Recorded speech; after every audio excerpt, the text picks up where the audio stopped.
Hello everyone and welcome to this course on modern application development.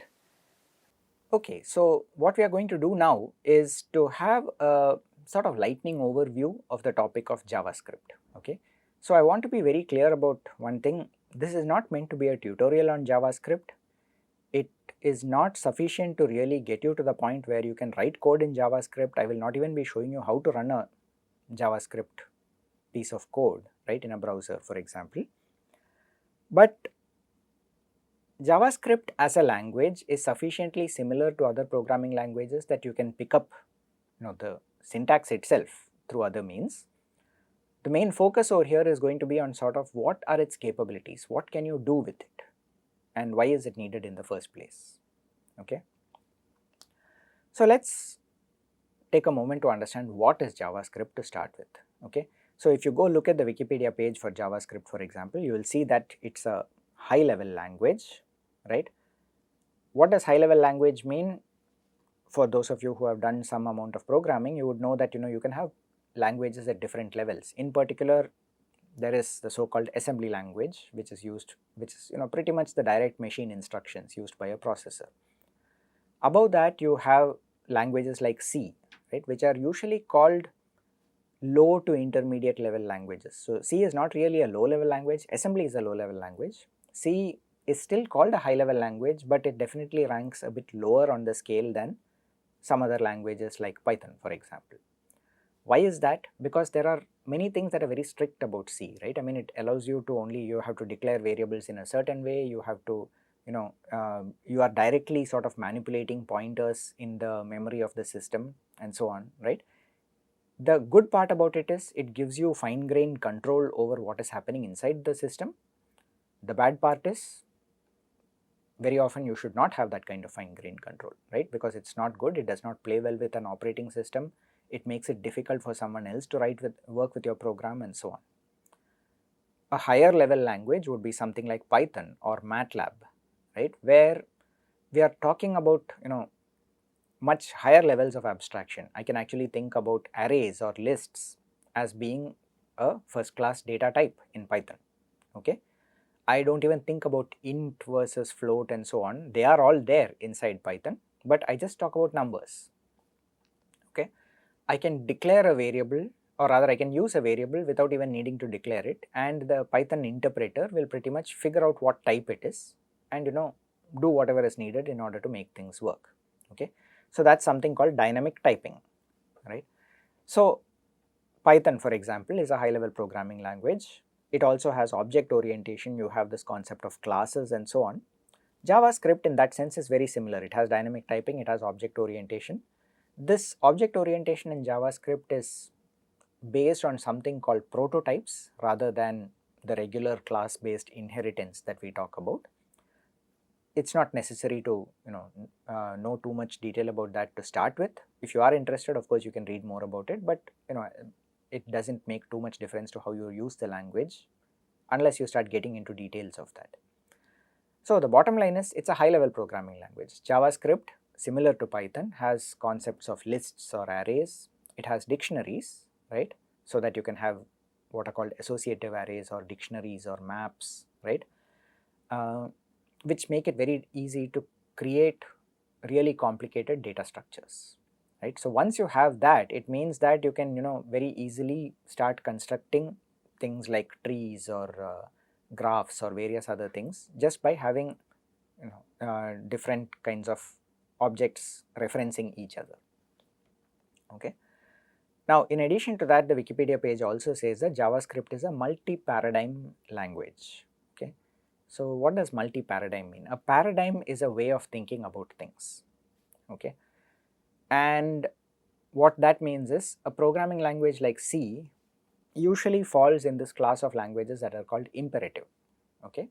And imperative means that you pretty much write out functions to do each and every step that you want, and you call those functions one by one. You basically specify each of them in the order in which it's to be done. So a C program, you pretty much read it from top to bottom, and that's pretty much the order in which it gets executed, okay? Now that is essentially one way by which you can use JavaScript, right? You can directly define functions, you can define procedures, you can call them one after the other, and yes, JavaScript will work fine that way, right? On the other hand, there is also this concept of what's called functional programs, right? And in functional programs, they are based on sort of the mathematical theory of functions, okay? There are a whole bunch of languages that are designed around this. One of the most famous original ones was called Lisp, right? And nowadays you might come across terms like Haskell or OCaml, right, which are also strongly functional languages. Now, it's not just that those languages are a fad, they fundamentally change the way you think about the problem, right? So rather than just sort of writing loops to sort of perform computations, you try and write the mathematical equations that define a certain computation, and the compiler or the interpreter then figures out the best way of executing it, okay? Which means that from the programmer's point of view, potentially there are like really powerful ways of looking at the problem, right, and leaving a lot of the grunt work to the compiler, right? And more importantly, having some knowledge of functional programming can actually change the way you even think about a program or how to solve a problem, okay? So that functional is also one of the ways in which you can look at JavaScript programs, right? Why is that? Because you can do things like, you can essentially treat a function as a first class object in JavaScript. You can basically assign it into a variable, you can pass functions around, right? You can create a function of a function, right? Higher order functions and so on, composition of functions. So all of that allows you to do some slightly more advanced type of coding than you would otherwise do.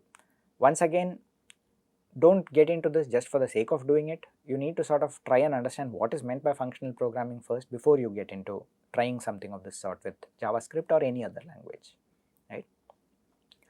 And one other important paradigm as far as JavaScript is concerned is this notion of being event driven, okay? Now, event driven basically means that you respond to events, okay? So you can have different functions, different parts of your code which are all present and available, but rather than calling all those functions one after another, what we say is if something happens, then one function will get called, or if something else happens, another function will get called. Now this is pretty much perfect for GUIs in general, or for interacting with, let's say, a web page, right? Because what happens on a web page, I display the page and after that I'm waiting for user input. If the user clicks on a button, call a specific function. If they click on a link, call some other function. If they click on another button, call a third function, right? If they select some part of the text, maybe call another function, right? All of those are events, right? Clicking, selecting, all things of that sort are events that the user is providing to the program. And rather than sort of going on saying, okay, what did the user do, what did the user do, what did the user do, you let the functions be bound to certain events, right? And anytime the event happens, automatically the system takes care of calling the appropriate function. A very powerful way of thinking about reactive systems, that is to say interactive systems in general, and fits the model of the web perfectly, okay? JavaScript also happens to be relatively easy to learn, especially if you have familiarity with something like Python. You should not find JavaScript too difficult, right? Now, one thing to keep in mind is, except for the name, it has very little connection with Java, okay? It came about because Java was brought in as a language that could be used to create applets that would run inside browsers. And JavaScript basically said, forget applets, we'll just run directly inside the browser, okay? And that's the only real connection between the two, right? There are some syntax that are vaguely similar between the two in a few places, but you will probably find that there is more similarity between JavaScript and Python than JavaScript and Java, so to say, okay? So there's no direct relationship, so it's not as though knowing Java will help you with JavaScript. You need to think of it differently, and you need to understand why it is relevant for use in the context of the web. So why is JavaScript useful? The main reason is that most web browsers today have a dedicated engine just for running JavaScript programs, okay? It's designed from the ground up. The language JavaScript is designed from the ground up for the web. Now, why do most web browsers have this engine? Because historical reasons, right? People found that JavaScript was useful. Therefore, a web browser without JavaScript would not see as much popularity, so everybody started adding JavaScript to their browsers. Over time it became a necessity. You had to have it or else nobody would use your browser. Okay. Now, the great thing about JavaScript is, actually speaking, it's an interesting language. It does not have any notion of input output. Unlike, let's say, Python, where you can directly read from a file or write to a file, in JavaScript you do not have the basic capabilities for doing that. The reason being, on the web you don't really have a way of getting input or giving output directly to a user or through files. On the other hand, there is, so there is no native I/O, no file access, etc., but even that can be provided through the use of APIs, right? So everything about JavaScript ultimately comes down to APIs, and the browsers tend to support APIs for a very large number of different kinds of functionality, right? So this is not part of the core JavaScript language, but in general it is something that you can expect that a JavaScript runtime, that is to say JavaScript in a browser, is most likely going to support, right? So manipulating text, strings, right, dates, regular expressions which are used for various kinds of pattern matching, right, which you may have heard of, you may have used in different contexts, but is sort of beyond the scope of what we have here. This is supported again using APIs. It has many standard data structures, right, dictionaries, lists and so on, right, which you can directly use, and using those you can create much more complex data structures. A very important part of JavaScript is the API for manipulating the DOM, right, the document object model, right, which basically means this is ultimately how you are manipulating the browser. You are able to directly modify what shows up on screen, okay, and that's a large part of where the power of JavaScript comes, okay. At the same time, like I said, it does not have native input output capabilities, right, no file access for example, but even that can be provided through APIs, and there are ways by which the browser can give you controlled access to different parts of the file system, okay. Now, the maximum power of JavaScript of course comes when it is used for DOM manipulation, and that's where you will find the majority of JavaScript code being used, okay. So now what I'm going to do is to actually sort of look at a few examples that are already there on the web, right, because ultimately the best way to sort of learn JavaScript is by writing code, okay. So there's no point in giving you a complete sort of overview of what is the syntax, what are the ways in which you can write JavaScript and so on. You should probably do that if you are interested, right, and go through, there are any number of resources online that would help you with this, but the thing to keep in mind over there is that which one do you go to. One generally good set of links is provided by the Mozilla Developer Network, right, so developer.mozilla.org, or there is also MDN, the Mozilla Developer Network, right. Why Mozilla? Well, Mozilla makes Firefox. It is one of the most powerful browsers, most popular browsers, right, maybe not in terms of sheer numbers at this point, but at least most people know of Firefox, right. And the reason for that is because the Mozilla, that group, has been involved with web related technologies pretty much from the start of the web, okay. The very first web browser that was sort of publicly used was Netscape Navigator, right, and that is where Mozilla has sort of evolved from, right. So they have a lot of useful information on their developer website, and what I'm going to do is just look at a few examples, right. So like I said, I cannot go into the details of the syntax of the language or give you too much information about how to use it. So this is more sort of first steps, just a flavor of the language. Hopefully it will get you interested enough to learn more of it on your own, okay.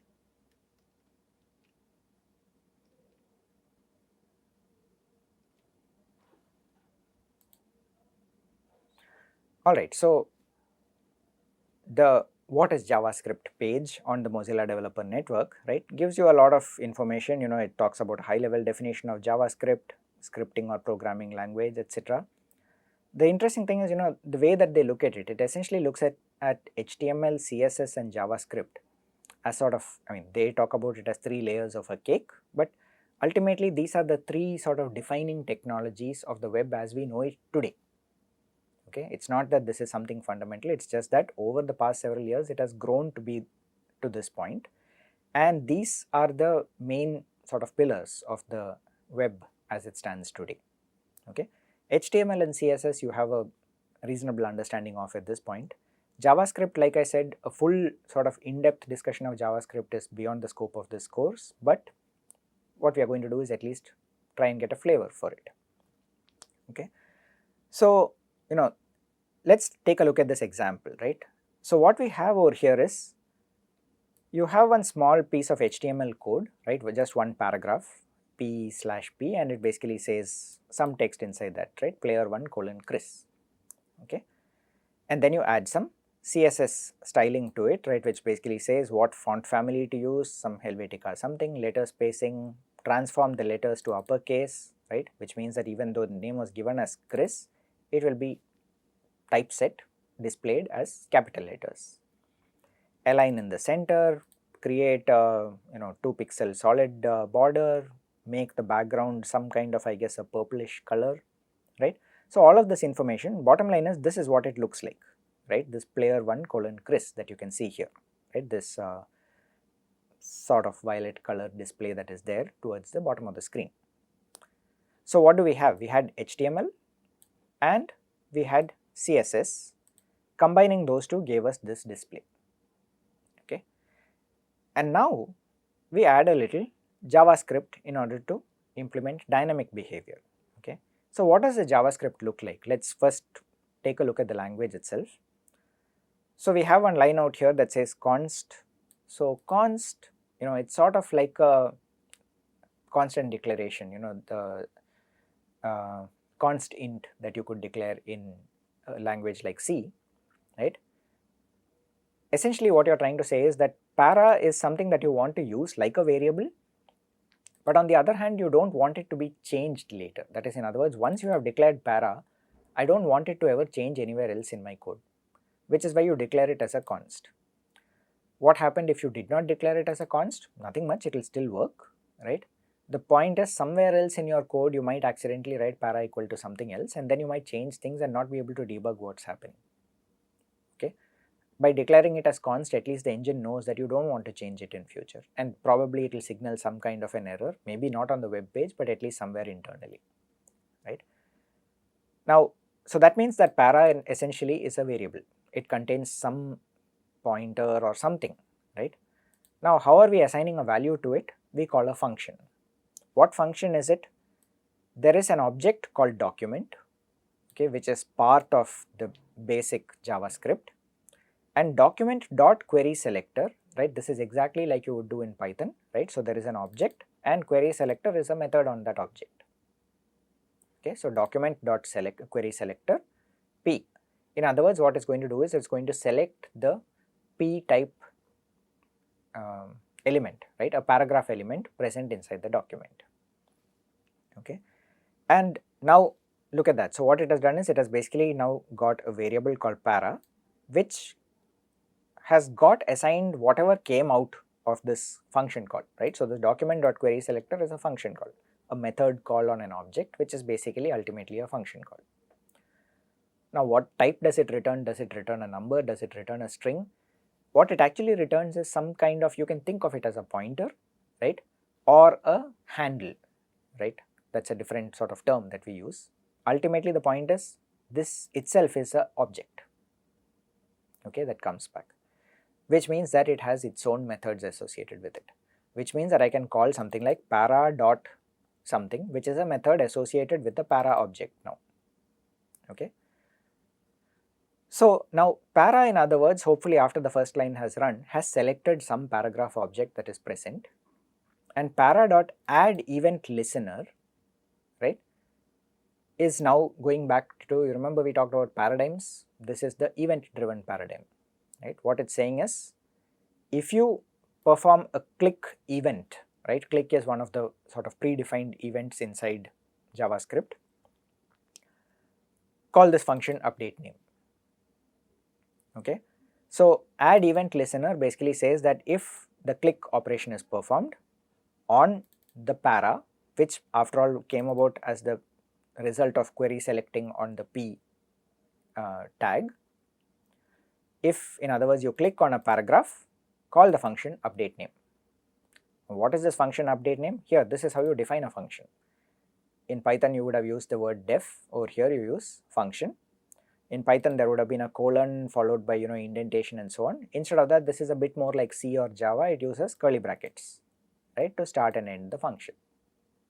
Okay, so function update name, right? Simple enough.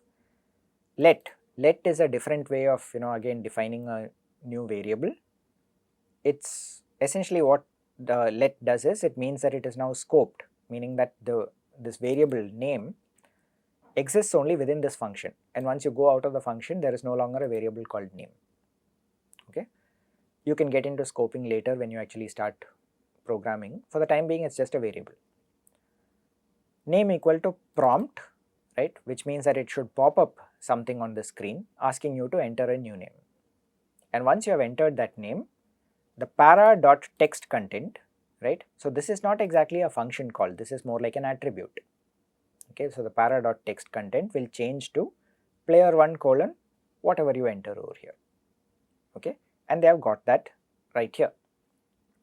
Okay, so what has been displayed over here is a paragraph exactly similar to this player1 Chris that was there earlier, but now with this JavaScript code added to it.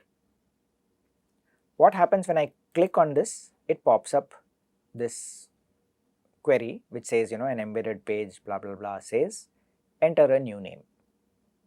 Okay, and what do? I can basically enter some name, right? Okay, so I enter some name, click OK, and immediately the text changes to player1 colon some name. So what happened? This para had selected the p type HTML element, it added an event listener to it. The event listener would call the function update name anytime that a click happened on that para, and update name would ask you for a new name and update the text content, right? I can do it again. I can go here and type one more name, right, and it changes accordingly. Okay, so this in other words is a very simple and clean way of adding functionality to a web page. Right? So you can already see the power of JavaScript in the context of the web coming in.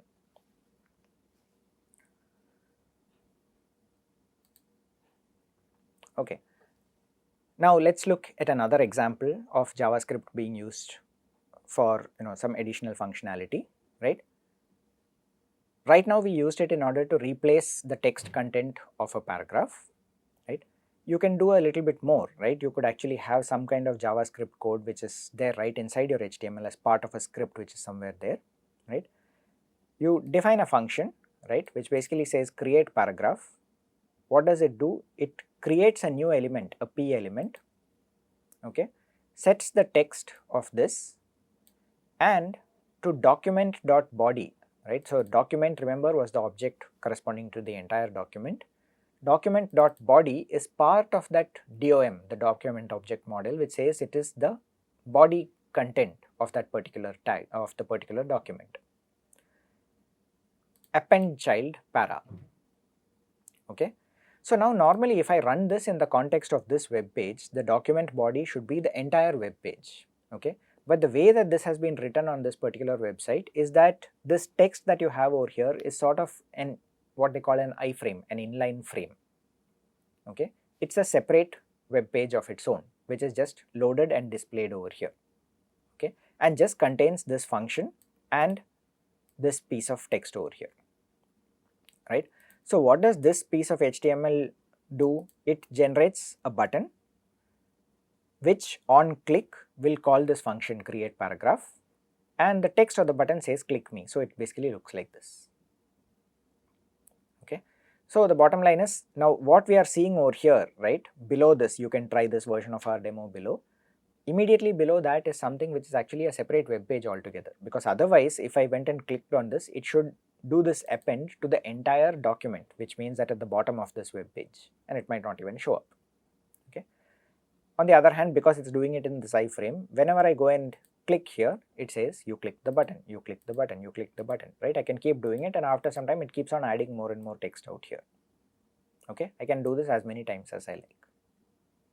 Okay, So these are sort of instances of how you can get basic JavaScript and add functionality to a web page. Now a little bit more about JavaScript, right, a bit more of the basics. So for example, you have something which is a variable, right, so you have this concept of a variable in JavaScript, right, and as you can see over here, right, this is yet another example. What it says is, I might want to have some kind of functionality which happens when I press this button, right. How do I do that? I basically say that, I will query the document to find out button A, query the document to find out heading A, right. So both of these have been given some kind of names or IDs somewhere in the text, right. So you can see this button ID equal to button A, which is why when I query the document for hash button A, it finds this particular button. Similarly, h3 ID equal to heading A means that it will query and find that particular heading, okay. And then I can say button A dot on click, and look at this, this is a slightly interesting way of doing things, right. I am straight away saying button A dot on click equals a function. So you remember what we said about JavaScript functions themselves being first class objects, right. I mean, I can basically take a function, assign it to a variable and so on. Button dot on click is an attribute of this button, right, which means you can think of it as a variable inside button, and I'm creating a function without giving any name to that function and just assigning that, whatever I get out of the function over here directly into on click, okay. Now this, what I have done here, I have basically created a function without giving it a name, right, is something called an anonymous function, and is something that you will find a lot of in JavaScript, okay. It's one way of writing code. There was, the previous way that we showed where you explicitly wrote out a function and then did the assignment of the update is also perfectly fine, right, but this is a sort of clever and compact way of doing things, and therefore you are likely to encounter this in several places. What it does is basically, once again it comes up with a prompt for the name, it does an alert, and then afterwards it basically does, it is able to use this, right, text content welcome plus name, and directly create this. So the variable that you declared over here can be used. Press this thing, right, and I just enter my name, okay, and click on OK, and the first thing it does is it runs the alert which says hello, my name, nice to see you, and when I click OK, it now puts in the heading as well, heading a dot text content equal to welcome my name, okay. So all of these are basically examples of, directly changing. The interesting thing over here is you will notice that you have actually gone and changed the HTML content of the page, right? There's no way of really differentiating this. The one thing that happens though is if you look at the page source, you won't find my name anywhere in it, because that came about only after you modified the page, right. On the other hand, if you inspect, right, using the sort of this F12 button usually in Chrome, right, if you press that, then you will find that, you can actually dive deeper into this, right. You can get into this part of it where it sort of says I can go into the div, inside the page wrapper, and inside the main article, and I have this div over here which corresponds to this part over here. The example with a variable comes up over here, and as I look at the final output, I actually see that this corresponds to an iframe, which when I look inside it tells me whatever is actually running out here and being displayed, okay. So if you really want to find out which part of your page is being displayed according to what part of the code, you need to be able to use this web page inspector, okay. Once again, out of scope of this course, but making use of it, right, if you basically go to the menu of any of your browser, right, usually out here in the corner, right, you would find that there are certain things like the more tools, right, and you will find developer tools. That's how that thing comes up. It's well worth playing around. It sort of shows you how different parts of the document are being displayed and so on. But you get into it when you are sort of getting into the details of how to actually design a page, how to have more control over different parts, what kind of JavaScript to write and so on, okay. Similarly, there are many other ways of what you can do with variables. You can declare variables, you can initialize variables. There are some differences between var and let, so on, which I am not getting into right now. Instead, there is again on this same page a set of an overview of the basics of JavaScript, right, which sort of tells you first of all how you can include a JavaScript into an HTML file, and inside the HTML file you could have some extra information which basically says, right, how do you write code, how do you declare a variable, how do you assign a value to it, right. And as you go through, right, you will find that there are a couple of things to keep in mind. Anything in /* or // this is basically exactly like what you would find in C at least, right, or I think Java also. And this is how you define comments, right. There are operators, right, plus, minus, star, etc., just like you would find in pretty much any programming language. There are conditionals. You can have if some condition, do something else, and most importantly there are functions which you can call, as we have already seen, right. So document.querySelector is a function, alert is a function. You can define a function in this way similar to the def syntax in Python, and then call the function by giving arguments, right. And there are events, right. So this whole on click, for example, right, can be used in order to update how the page responds to your inputs, okay. So all of these are useful, and if you look at this JavaScript basics, they basically go about creating a page like this, right, as a demo and show you how each of the steps works. You can go and click on this change user and say new user, whatever it is. At that point it says Mozilla is cool, new user. And there is one more piece of JavaScript on this page which you might not even notice, which when you click on this image, it basically changes the image, right. So all that kind of functionality has now become like so smooth and fluid, right. It doesn't reload the page, nothing changes except the page itself as it is displayed, which means that the user interaction is a lot more smooth and clean. So there are a lot of learning resources for JavaScript. In particular, what I said about the Mozilla Developer Network has a lot of useful information. They also recommend, there is a learnjavascript.online, which is the first few parts of it are free, but then some parts of it are paid. The important thing I would suggest is, rather than going in and saying that I need to pay and take a course, the best way to learn any language, including JavaScript, is ultimately through example. Try programming, try something out on your own. Okay, that's the best way to really learn the language well.